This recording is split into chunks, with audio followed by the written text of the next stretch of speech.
예수님은 십자가에서 나의 하나님 왜 나를 버리시나이까 라고 절규하며 운명하셨습니다. 세상죄를 지고 가는 어린 양으로서 모든 인간에 대한 하나님의 진노를 대신 감당하신 겁니다. 본문은 그 후에 일어난 초자연적인 사건들입니다. 자연을 초월해서 일어났다는 것은 그 일이 일어난 근원과 힘이 자연 자체에서 기인하지 않는다는 겁니다. 쉽게 말해서 자연 법칙이 깨어진 일인데 그것은 자연을 만드시고 운행하시는 하나님만이 하실 수 있는 일인 것입니다. 그런데도 이 겉으로 보면은 인과응보율이 작동 안 했으니까 필연이 아닌 것 같으니까 불신자들은 대놓고 우연의 일치라고 반발합니다. 일부 신자들도 고개를 갸웃합니다. 그러나 본문처럼 일정한 시간대에서 한 장소에서 몇 가지 신령한 일들이 연속해서 일어났고 그것도 특정하고도 일관된 의미를 지니고 있으면 그건 절대로 우연이 아닌 것입니다. 일관된 의미가 있다는 것은 사전에 계획한 일이라는 겁니다. 거기다 지난주에 말씀드린 대로 성경은 일어난 사건을 그대로 기록하고 있기 때문에 순전히 그대로 믿어야 합니다. 본문은 실제로 발생한 역사적인 사건인 것입니다. 따라서 본문에 대해서 그 기적들의 사실성도 따져야겠지만은 그 안에 내포된 하나님의 뜻을 추적하는 데 초점을 두어야 되는 것입니다. 51절에는 이에라고 시작합니다. 예수님이 영혼이 떠난 후라는 뜻입니다. 그렇다면 하나님이 참 심술궂고 앞뒤가 꽉 막힌 고집불통처럼 여겨지지 않습니까? 대제사장과 장로들이 예수님들을 십자가에서 내려오라 그럼 믿겠다고 조롱을 했고 유대 대중들도 엘리야가 와서 구원 하나 두고 보자고 난리를 쳤습니다. 그때는 사방천지가 조용했죠. 하나님이 완전히 침묵하고 인간 사회와는 멀리 떨어져서 수수방관하는 것처럼 보였습니다. 결정적으로는 당신의 독생자가 왜 나를 버리나니까 절규하는데도 그랬습니다. 성경을 자세히 보면 예수님은 그 절규를 2번 외쳤습니다. 50절에 다시 크게 소리 질러라고 되어 있습니다. 그럼 큰 소리로 했으면 그 내용을 분명히 들었을 텐데도 밝히지 아니한 것은 동일한 말씀을 다시 했다고 봐야 되는 것입니다. 그렇지 않고 만약에 비명과 신음을 울렸다 해도 더더욱 하나님은 당신의 아들이 비참하게 죽는데도 버려두신 겁니다. 그리고 본문처럼 뒤늦게서야 엄청나고도 신비한 기적들을 동시다발적으로 일으킨 겁니다. 마치 버스 떠난 뒤에 손을 흔드는 것 같은 그런 느낌을 지울 수가 없는 것입니다. 거기다가 우리가 흔히 기대하듯이 땅이 흔들릴 때 대제사장이나 빌라도의 주택이 무너져 내리지도 아니했고 온 땅이 캄캄해질 때 그 바위가 터져 나올 때 예수님을 조롱하던 로마 군병이나 유대인들이 그 자리에서 벼락 맞아가 즉사하지도 아니했습니다. 그 뒤에 그들은 멀쩡하게 잘 먹고 잘 살았단 말이에요. 그 이유가 뭡니까? 오직 하나입니다. 그들 또한 하나님의 구원 대상 안에 포함되어 있기 때문인 겁니다. 예수님이 세상죄, 그들의 죄까지 감당토록 하는 것이 하나님의 일관된 뜻이었단 말이에요. 요컨대 하나님이 예수를 예면하고 십자가에 죽인 사건과 이 뒤늦게 기적들이 일어난 것이 상호 모순이 안 된다는 거죠. 꼭 그런 순서, 그런 모습으로만 사태가 진행되어야 된다는 것이 하나님의 뜻이라는 겁니다. 51절에는 성소의 휘장이 저절로 찢어졌습니다. 출애굽기 26장에 하나님이 지시했던 그 식양대로 만들어진 아주 정교하고 튼튼한 휘장들입니다. 이건 어른 여러 명이 흰끝 한 겨도 찢어질 수가 없는 휘장입니다. 그런데 그게 위에서 아래로 찢어졌습니다. 하나님 당신께서 지시하여서 만들도록 한 것을 하나님 당신께서 찢으신 겁니다. 이전과 다른 새 시대를 당신께서 여신다는 겁니다. 성소의 휘장은 둘입니다.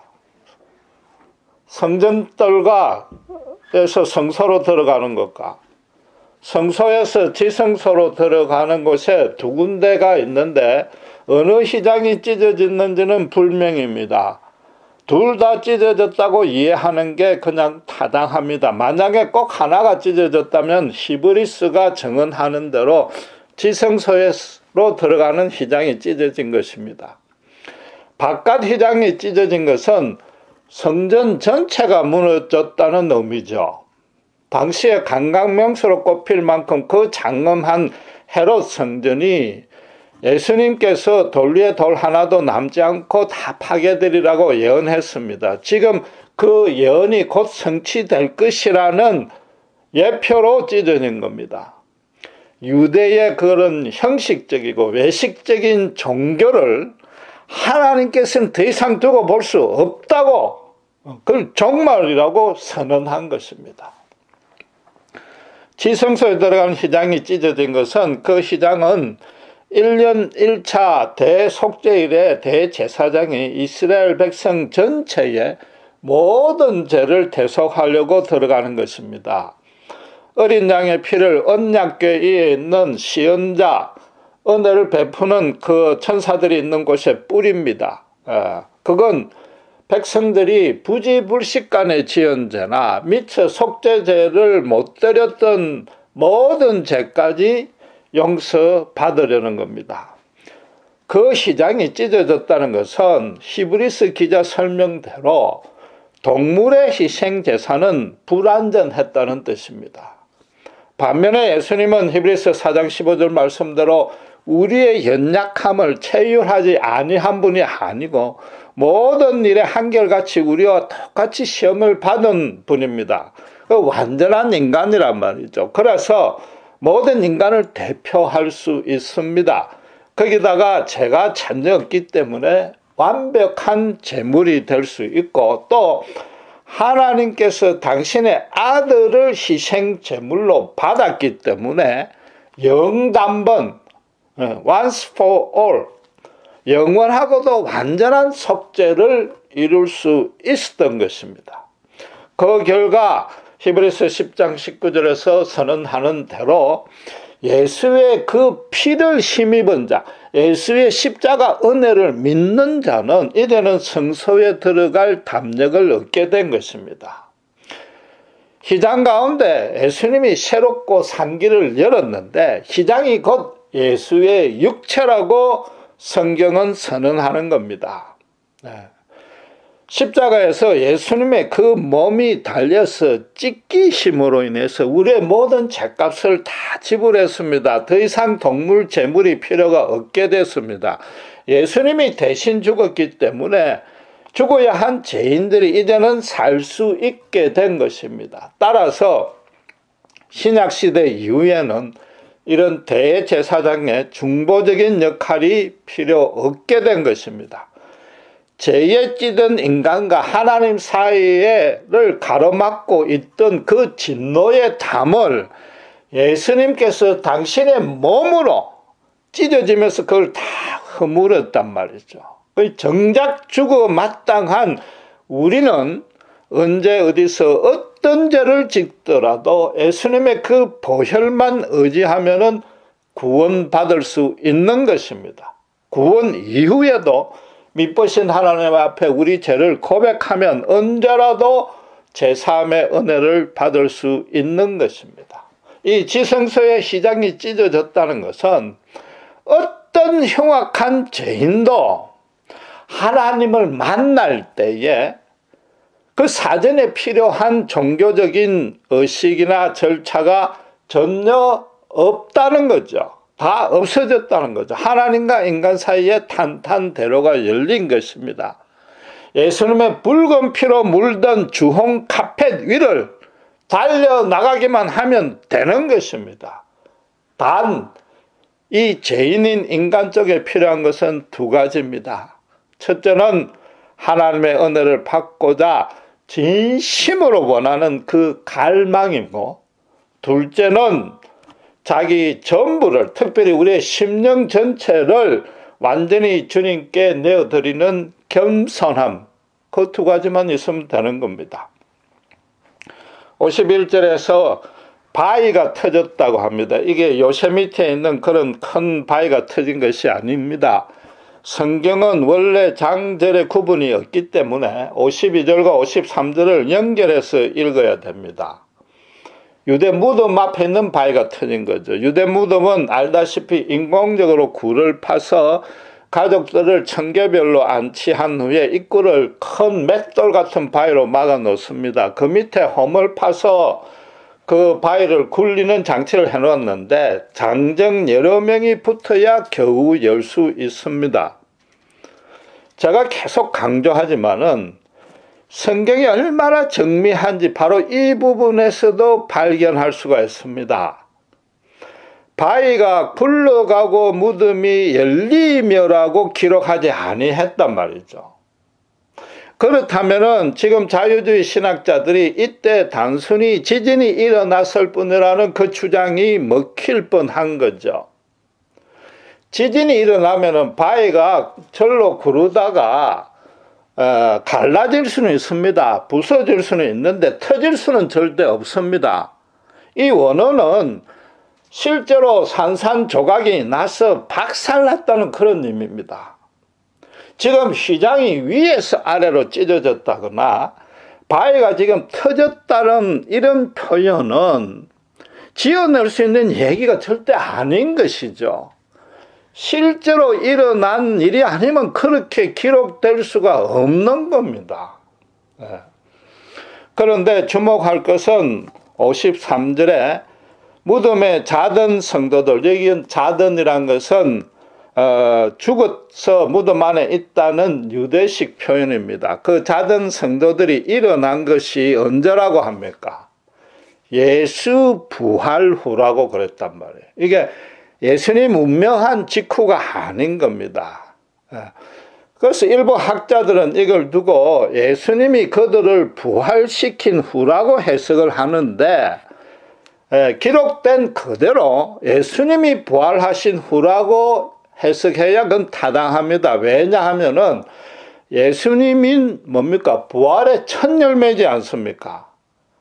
예수님이 부활하신 후라야 성도들이 그분의 부활에 연합할 수 있는 것이지, 예수님 부활 전에 그들이 먼저 부활할 수는 없는 겁니다.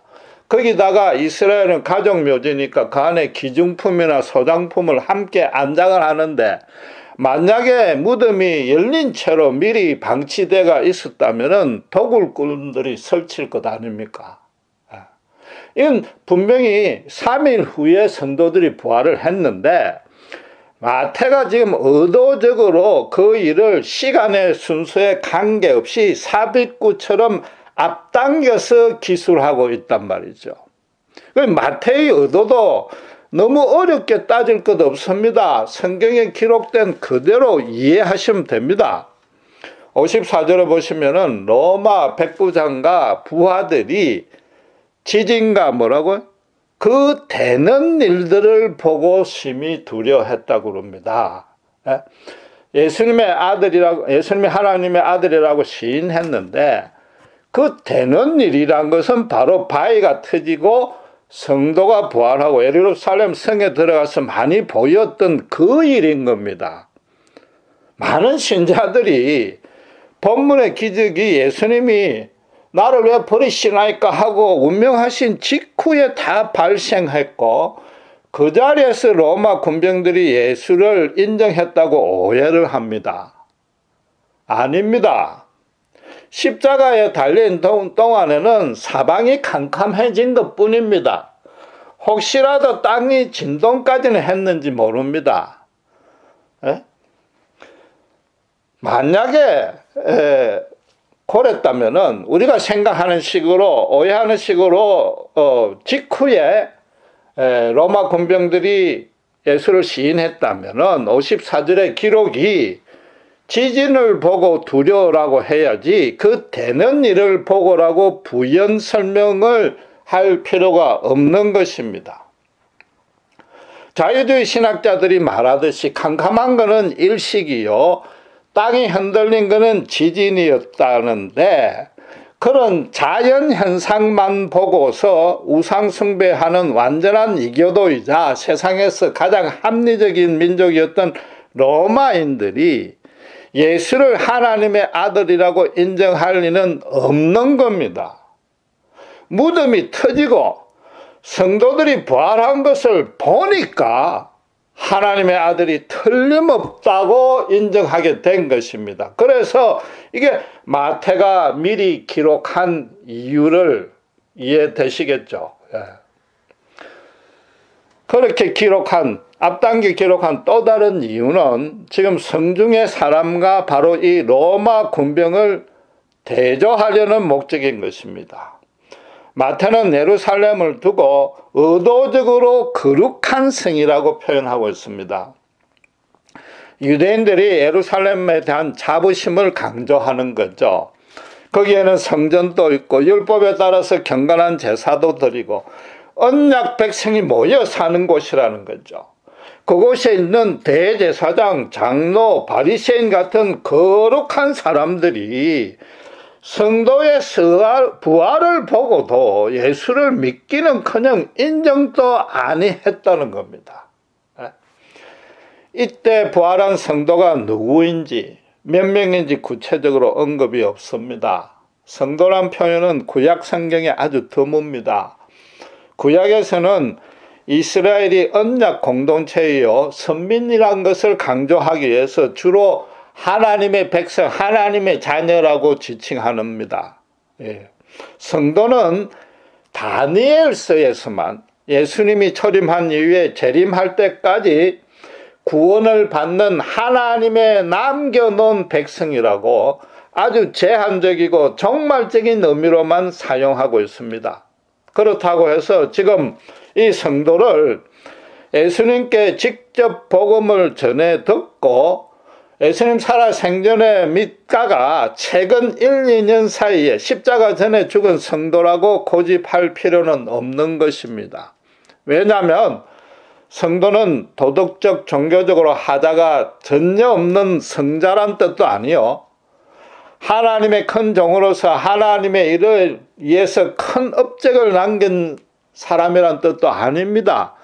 성도는 우리처럼 하나님이 죄와 흑암의 세상에서 따로 구별해낸 그 구원의 은혜를 입은 자가 모두 성도인 것입니다.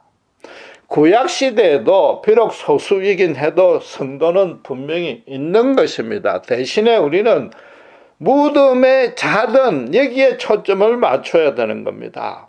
예수님이 영단번의 제사로 구원을 성취시키기 전에 죽은 성도라는 거죠. 쉽게 말해서 예수님을 보지 못하고 알지도 못하고 죽은 성도들도 하나님의 택하심을 받은 은혜를 입었다면은 부활의 영광에 절대 누락될 수 없다, 그 뜻인 겁니다. 이들은 예루살렘에 많은 사람에게 보였다고 그럽니다. 그들이 최근에 죽은 가까운 지인이었던지 간에 구약 성경의 유명한 선지자들이었던 간에 그 이스라엘 백성들이 모두가 부활했다는 사실은 알 수 있었다는 거죠. 거기다가 지금 아리마대 요셉의 무덤이 비어지고 예수가 부활했다는 소문이 서서히 돌기 시작하고 있습니다. 그런데도 그들은 끝까지 안 믿었다는 거죠. 그 이유가 뭡니까? 지금의 부활은 완전한 부활이 아니고 소생이었습니다. 얼마 안 가서 그들은 다시 죽었습니다. 그보다 더 중요한 이유는 성경 기록대로 로마 군병은 되는 일을 보고 문자적으로 그대로 믿은 겁니다. 반면에 유대인들은 되는 일을 보고도 그 되는 일을 보고도 오히려 믿지 아니했다는 뜻인 거죠. 로마인들은 자기들이 갖고 있던 기존의 사고방식, 가치관, 종교사상을 일절 개입시키지 아니하고 순전히 중립적인 바탕에서 그 사실을 본 거죠. 일어난 일들을 가지고 그 일들만 가지고 합리적으로 이성적으로 판단했다는 겁니다. 그들에게는 유대인들처럼 유일신 창조주 하나님의 신앙이라고는 전혀 없습니다. 단지 그 일련의 기적들을 십자가에 달린 예수님과 연결시켰더니 그런 결론밖에 나오지 않더라는 거죠. 도무지 부인하려야 부인할 수가 없는 진실이라는 거죠. 심히 두려워했다는 것도 자기들이 조롱했던 그 벌을 받을까봐 염려했던 점도 있겠지만은 너무나 엄청나고 신비하고 대단한 일들 앞에 완전히 오금이 저린 거죠. 사상 초유의 일이 일어났고 이들은 기적이라고는 생전 처음 봤을 겁니다. 십자가에 달린 것은 아무 말 없는 초라한 한 육신, 보통 유대 남자뿐이었습니다. 그런데 이 엄청난 기적들을 아무 말도 못하고 있는 그 시신 때문이라는 것은 삼척 동자도 판단할 수 있다는 거죠.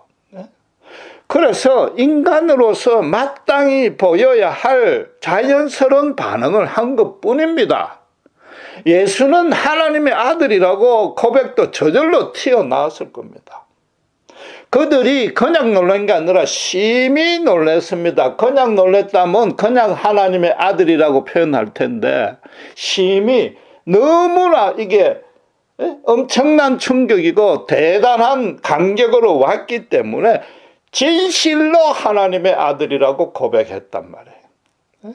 절대로 부인할 수 없는 진리더라, 이런 얘기인 거죠.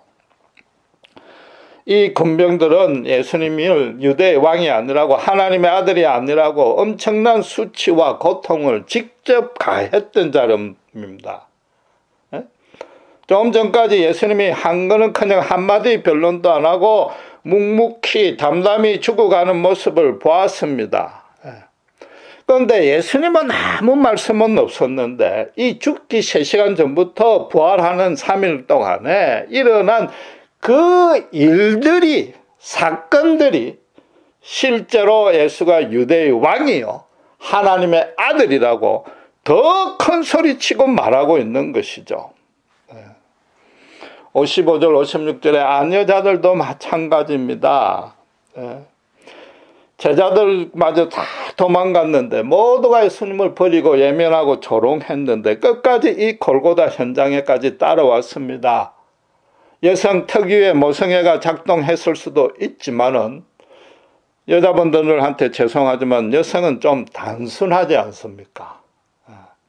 예수님의 가르침과 사역과 지금 이 이적들을 있는 그대로 그 되는 일들을 보고 하나님의 아들이라고 지금 보고 있는 겁니다. 오늘날 현대인들도 이 성경을 마태의 말씀 그대로 그 되는 일들 그대로 보고 인정하면은 아무리 로마 군인 같은 이교도일지라도 아무리 당시에 비천한 갈릴리 변방의 아녀자일지라도 예수 그리스도에게서 하나님의 영광을 볼 수 있다, 그 뜻인 겁니다.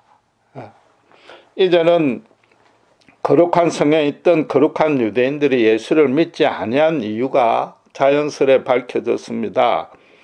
그들에게는 로마 군병이나 이 여인처럼 단순하고 중립적인 마음이 없었던 겁니다. 일어난 기적들을 있는 그대로 순전히 해석하지 아니한 겁니다. 그들에게 합리적인 이성적인 판단력이 부족했던 것은 전혀 아닐 것입니다. 대신에 그들 안에 기존의 가치관, 종교 사상이 완전히 붙들고 있는 거죠. 이미 자기들은 선민이단 말이야. 아브라함의 후손이단 말이야. 출애굽과 홍해가 갈라지는 더 크고 엄청난 기적도 봤단 말이에요. 기적에는 별로 눈도 깜딱 안 하고 무디져 있다는 거죠.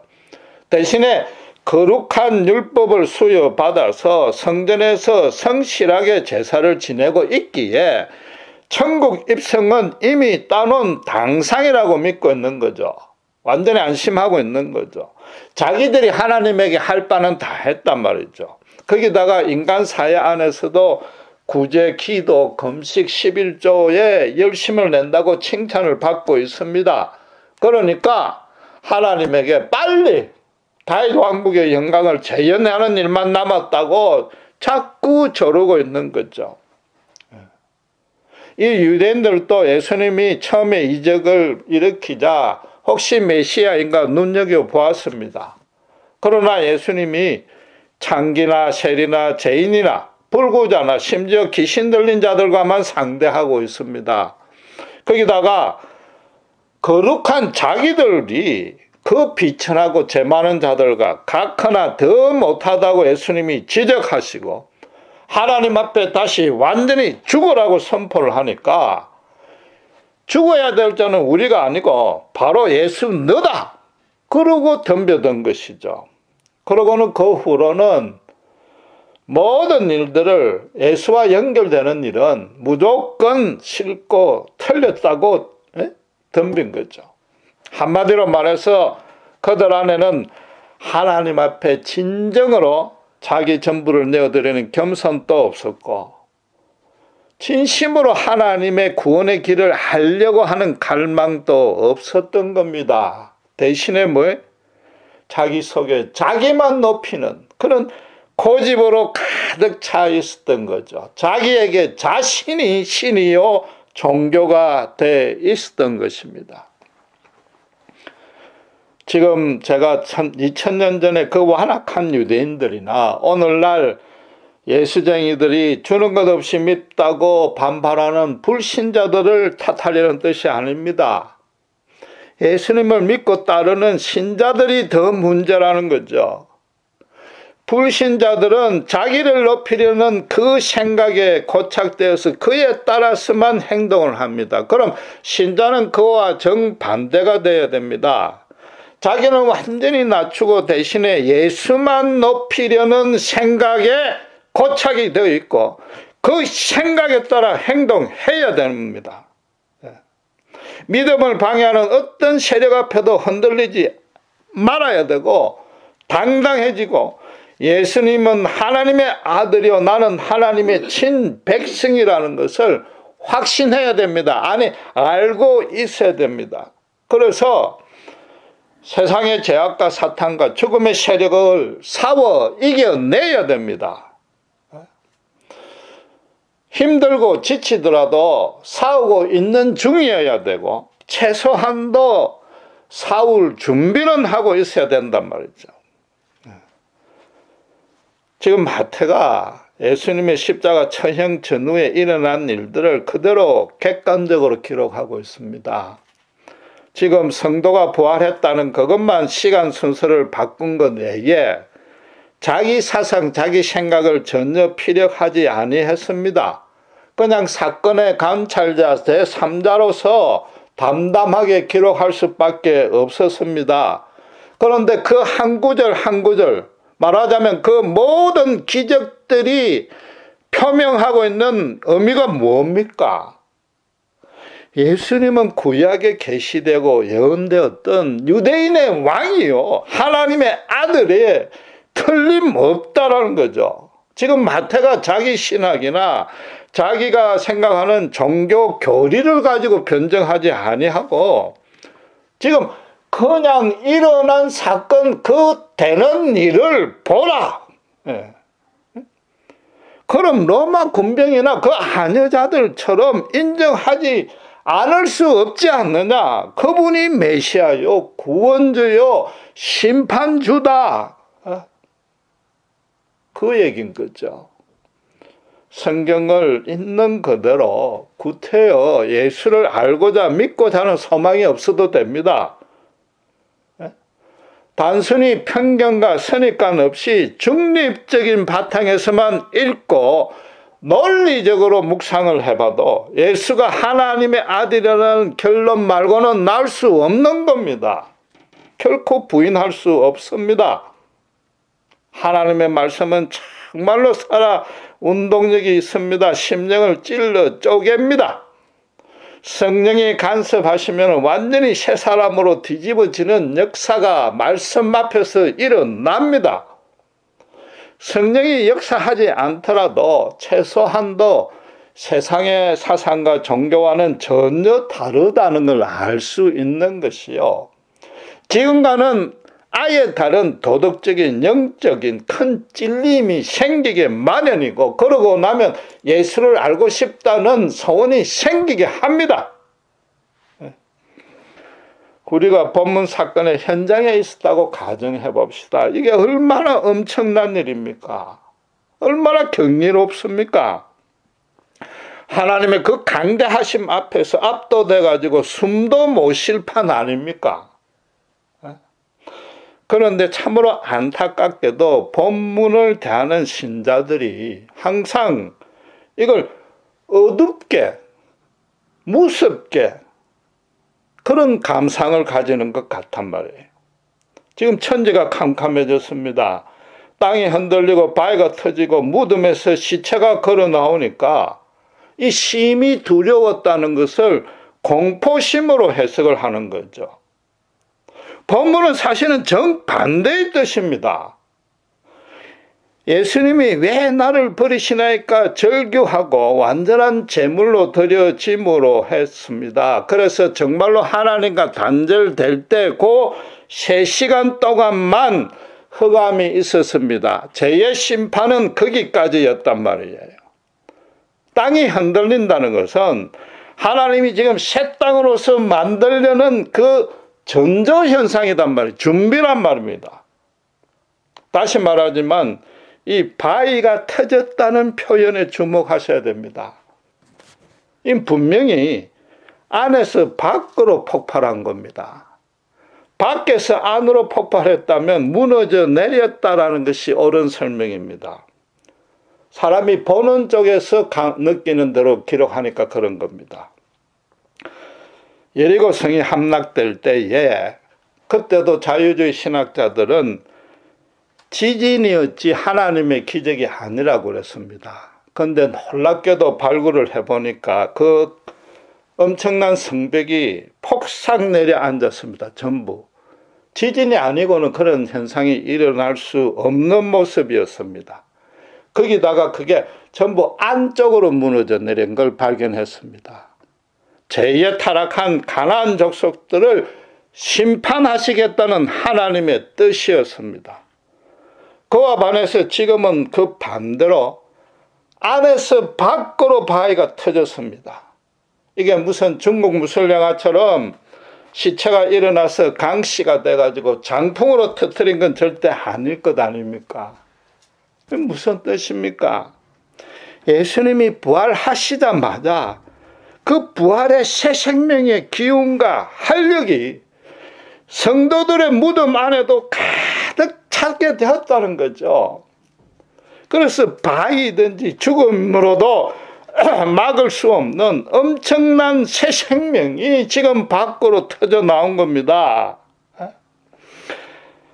예수님이 십자가에 죽으실 때 그때 흑암으로 가득 찼던 것은 몇 시간뿐이고 그 후로는 온 천지에 하나님의 구원의 은혜의 건세가 영광이 완전히 뒤덮인 것입니다. 세상 어떤 것으로도 예수님의 이 부활의 참 생명을 방해하고 거역할 수 없다는 겁니다. 이 기록대로 실제로 일어난 사건인데 그걸 그대로 온전히 수용해가 생각하면 얼마나 대단하고 엄청난 일입니까? 여기서 심히 두려워했다는 것은 공포심이 문제가 아니라 경이로움에 대한 경외심인 겁니다. 그 하나님의 장엄한 영광이 골고다 언덕에 강력하게 임재하니까 아마 거기에 있었던 사람들은 숨도 못 쉴 정도가 되었을 것입니다. 저절로 주여 주여 외쳤을 겁니다. 예수에게서 빛나는 하나님의 영광을 보았을 겁니다. 그런데 불행하게도 그 영광을 본 자는 소수였습니다. 누구에게 임했습니까? 자기 전부를 내어드리는 겸손, 하나님의 은혜를 갈망하는 자들이었습니까? 그때까지만 해도 그렇지도 아니었습니다. 단순히 기적을 있는 그대로, 지금으로 치면 성경에 기록된 그대로 받아들인 자에게 하나님이 은혜를 주시고 하나님이 그들의 영광을 누려서 예수의 영광의 빛을 보게 한 겁니다. 우리 신자가 그렇단 말이에요. 우리가 그렇게 구원을 얻은 자입니다. 그래서 구원 얻고 나서 형통했습니까? 그건 거룩한 성에 남은 자들이 잘 먹고 잘 살았습니다. 오히려 신자들은 이 땅에서 살아가는 동안 예수님처럼 조롱과 멸시와 너무나 억울한 일을 당하고 심지어 순교의 자리까지도 갈 수 있습니다. 그러나 우리가 가진 특권과 축복은 어떤 모습이 되었든지 간에 진짜 거룩한 성, 새 예루살렘 성인 하늘의 보좌에 우리가 앉을 수 있다는 겁니다. 거기다가 예수님이 재림할 때에 이 땅에 자고 있던 육체마저도 예수의 신령한 영광스러운 육체를 입어서 그 부활에 참여할 수 있다는 거죠. 본문이 말하는 바는 신자가 하나님의 경외감으로 가득 찬다면은 이 세상에 대해서 어떤 공포감도 다 이겨낼 수 있다. 그 뜻인 겁니다. 기도하겠습니다. 하나님 아버지 은혜를 감사합니다. 하나님이 주님 운명하신 이후에 일으킨 사건을 그 되는 대로 보았을 때에 놀란 예수의 영광을 로마 군병과 아녀자들은 보았습니다. 하나님은 우리에게 심지어 하나님을 알고자 하는 갈망과 우리를 낮추는 겸손이 없을지라도 순전히 있는 그대로 성경대로만 온전히 읽어도 놀라운 영광의 구원을 주시는 분입니다. 바로 그런 영광을 입은 우리이기에 이들처럼 무덤에 잘지라도 주님의 영광의 부활에 참여할 것이며 우리에게 거룩한 성, 하늘의 성의 면류관이 이미 보장되어 있음을 믿습니다. 이 놀라운 하나님, 강대하신 하나님을 날마다 경이롭게 여기고 그 앞에 겸손히 엎드릴 때에 세상에 어떤 것도 우리를 흔들지 못하며 우리가 두려워할 필요가 없을 줄 믿습니다. 바로 그런 신분과 특권을 가지고 세상 앞에 당당히 이기고 우리를 통해서 예수 그리스도의 영광의 빛을 다른 이들에게 볼 수 있게 하는 복된 성도들 되게 저희들을 축복하시고 인도해 주시옵소서. 감사합니다. 우리 주 예수 그리스도 이름으로 기도드렸습니다.